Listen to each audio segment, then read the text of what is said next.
ng mga kaanib sa iglesia. At kabilang nga po sa sabik na inaabangan ng mga kapatid natin, kapatid na Precious, ay ang development po ng mga gusali na atin pong gagamitin sa malaking selebrasyon sa pagsapit ng iglesia sa kanyang sentenaryo o ika-100 taon. Kaya alamin po natin ang update, kapatid na Edgar. Yan ang ihatid sa atin ni kapatid na Eric Zarate.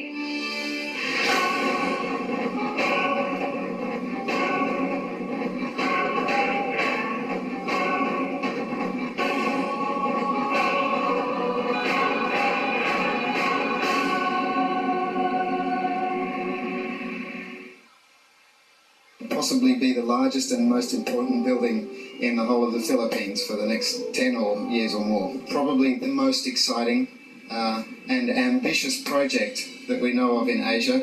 The world's largest arena project is a challenging one.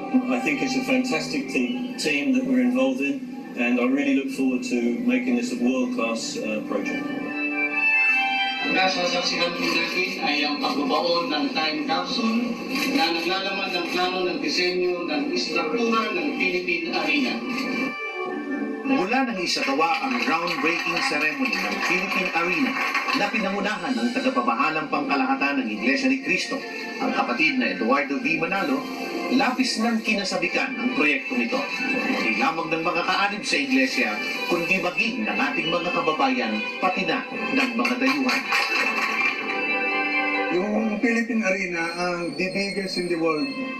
Kasi ang pinakamalaking arena sa buong mundo ay nandun sa Korea na 48,000. Itong ating ginagawang ito ay 55,000. Kaya the biggest in the world.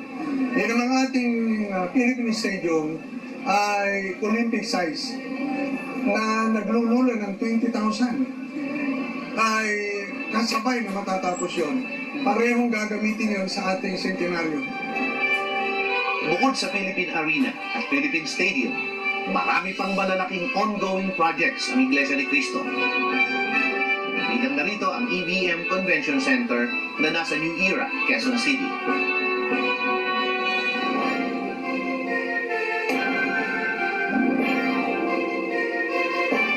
Sa siyudad ni Victoria na nasa Bukawi, Bulacan ay itatayo rin ang EGM Medical Center.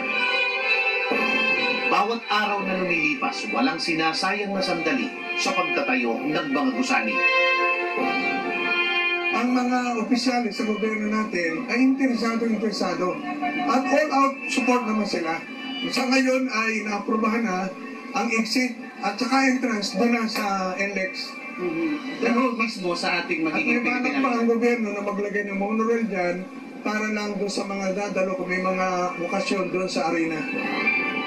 Sa mga naglalakbay sa North Luzon Expressway o NLEX, ngayon pa lang ay kapansin-pansin na ang proyektong ito.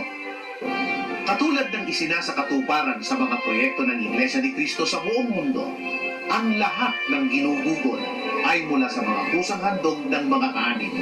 Ang Iglesia ni Cristo ay hindi tumatanggap ng anumang tulong pinansyal mula sa pamahalaan o sa alinmang organisasyon sa loob at labas ng Pilipinas.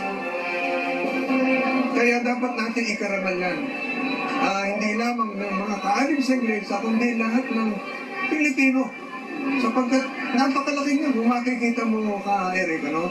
Yun lang mismo loob ng arena, alam mo kung ilang hektarya? 4 na hektarya. Yun lang loob, ha? Yan naman ating luma ron ay 75 hectares.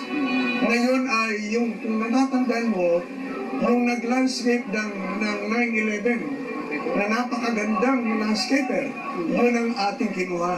Sila rin po ang gagawa ko. Sila ang gagawa ng landscaping at sinisimula na ngayon. Yung 40 hectares ilalandscape nila. Kaya yan, magiging pasyalan ng lahat ng kapatid at lahat ng mga mamamayan, magiging napakagandang pasyalan yan.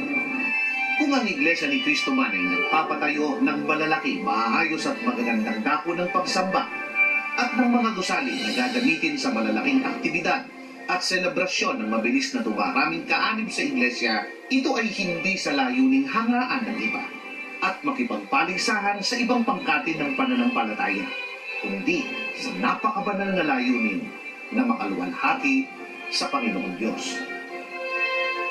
Tuloy-tuloy po ang construction, kapatid. Sa ngayon, ang arena ay nakaka-25% na nagagawa.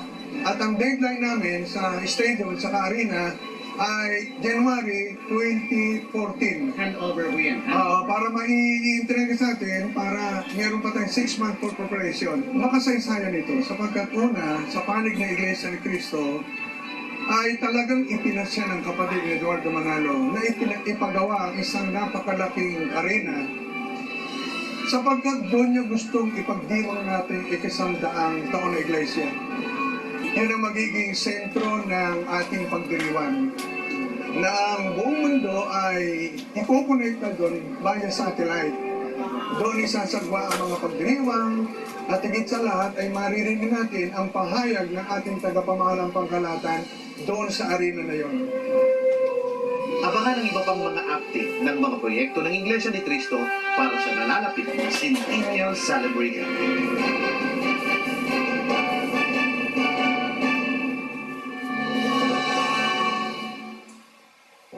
Sa pagkasangkapan ng Diyos sa tagapamahalang pangkalahatan ng Iglesia ni Cristo, ang kapatid na Eduardo